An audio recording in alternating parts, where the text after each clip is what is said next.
Happy birthday to you. Happy birthday to you. Happy birthday, happy birthday. Happy birthday to you and many more. Happy birthday, John. Okay, John, happy birthday to you. I'm turning 50 a few years back, and I remember. You'll enjoy it. See you later, Stan. Hi, John. Happy birthday. This is Donna Thompson. I remember so many things about you, but I don't know any words of wisdom about being 50. That was so long ago, I can't remember it. But I do remember your mom and Hazel Campen used to take my boys in when they needed to stay after school for different things, and I really, really appreciated it. And I do remember one time in California, you and Tolliff and Toke went camping, and Toke fell down a hill and broke his leg, and Tolliff went scrambling up the hill, as he, like Tolliff would, crashing into trees. It was dark. He got up to the top, and he found a policeman. He flagged him down. My brother's down in the hill, and he broke his leg, and they had medics come down. When they got to the bottom of the hill, you had very calmly wrapped up and bandaged Toke's leg, and one of the guys said, "How did you learn to do that?" And very calmly you said, "Oh, I learned that in the Scouts." So anyway, that's my memory of you, John. Happy birthday. Okay, so I guess this is for John on his big 50. That's the half a century mark, just to get this in perspective. Half of a century. And I've been asked to give a few video comments, stories from the elder days, dating back in the far reaches of memory, for me, certainly, probably for John as well. I thought of a few. One was, of course, pretty early on, we were all playing D&D. Debbie was there, I believe Rob was there, of course, Tolliff, me, Joe Bartos, probably Steve Tatungi, a few others besides. And we'd done this many, many times at Rob's cabin. That was the gathering place. He was the only friend we knew with a cabin. And played D&D. And John, the Dungeon Master, always John, the Dungeon Master, had decided that we were all too lazy. And so he took out some fireworks and lit them on fire in the middle of Rob's cabin. These things took off in all directions. Rob's papers, Rob's clothes. It woke us up. It did the trick, I have to admit. As a Dungeon Master, it was a very unexpected and effective maneuver. So thank you, John, for that. And that is definitely one for the memory books. Even as they start failing, definitely one for the memory books. Other stories about John, I have so many, it's hard to know where to start. So I'll try to tell the ones that are somewhat presentable and decent company.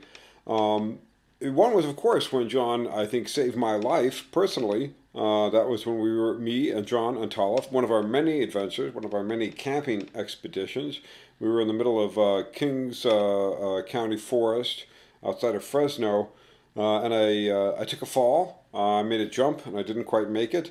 Wrapped my trees around a leg, got them caught between a branch, and snapped my femur before I fell all the way about 25 feet down. John immediately put traction on while Tolliff ran for help through the wilderness. So that was a big something I owe him, a big debt I owe him. I really think he saved my life and at least my leg during that point in time. And he had to endure my poor sense of humor for the next couple of hours before help came. So thanks, John, for saving my life. I'm really grateful to be here, and I appreciate it. Then I could also talk about the time that John almost cost me my life. I got a few of those. I'll try to keep it down to one. We were driving back from Anchorage. I just made the biggest purchase of my young adult career, a stereo system. I mean, a real stereo system. I think I spent like $400 on it. It had a receiver that could pick up Anchorage stations with an external antenna that I could run up a tree. Had a record player. There was an actual record player, with the little adjustment on the knob on the needle bar. Very important part of the device. Anyway, so I just purchased this. We had a big blowout time in Anchorage, as per usual. There were a couple of cars going back. In this particular car, there was John in the driver's seat, Joe Bartos in the passenger seat, and me in the back seat, and then my stereo system kind of over here. We were driving in the John method, which is to say sort of reckless, frankly, reckless. Fast, usually under control, but this time there were particular icy conditions, little iciness on the road, little black ice, as we say in Alaska.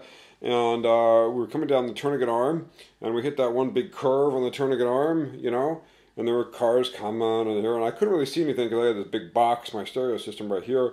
But I just remember the car sort of, you know, I think John applied the brakes, unfortunately, and the car just sort of left the road.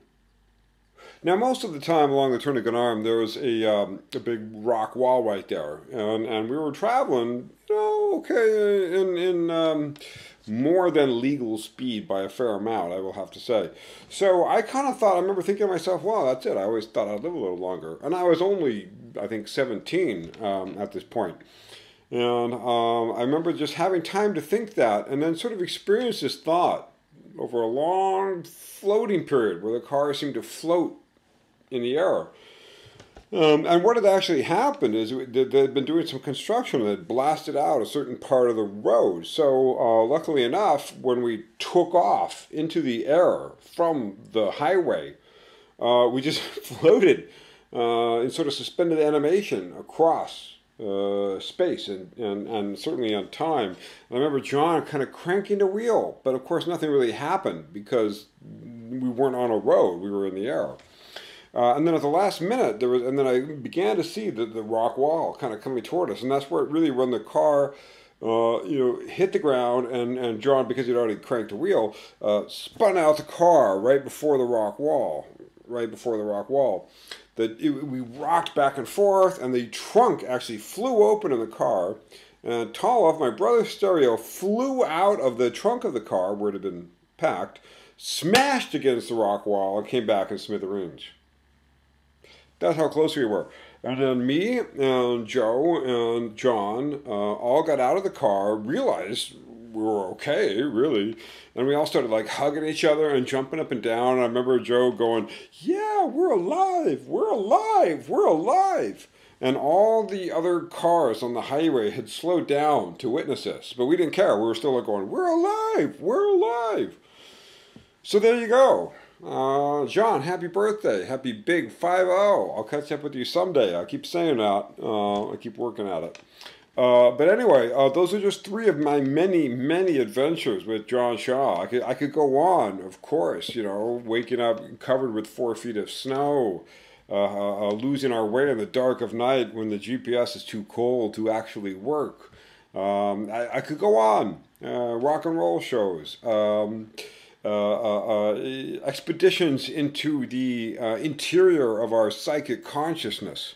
I could talk about those, but I'll probably stick with those three. And John, may this be a reminder to all the many adventures we had in this world and a few other ones. And here's to another 50 years, buddy, of such adventures. I look forward to them already. John Shaw! Insane driver of hard bargains and gold-plated magic. Fire-breathing glass master and all-around good guy.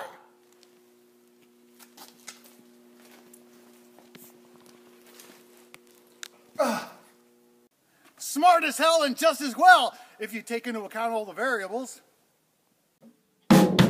Crazy, funny, happy-go-lucky, and a bunch of other words and ending. Why? Dude, he's like, you know, so intense. No pretense, no bullshit, just 100% John Shaw. He flew us down for the best wedding and reception ever. Thanks, John. He thinks a tie goes around his head. The tie heads! The tie heads are coming!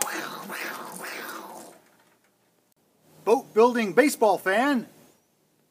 You know that John Shaw, he is one Cadillac driving, beer drinking, leg breaking, leg saving, dungeon master, son of a bitch music blaster I ever met in my life. Ain't that right, boy? Yeah, that's right, isn't it? Yeah. record collecting, company making, friend among friends.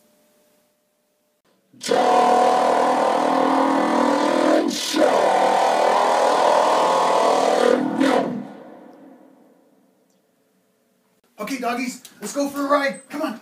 You gotta go. Come on, me. Come on. Ready, let's go. Ready, ready. Hang on. Yes. Final. Hang on. All right. Ready? John Shaw, whose generosity and creativity knows no bounds. Okay, I'm done. Thanks for being my friend all these years, John, and happy 50th. We done yet? Yeah, we're done. Okay, can you come back in 5 minutes?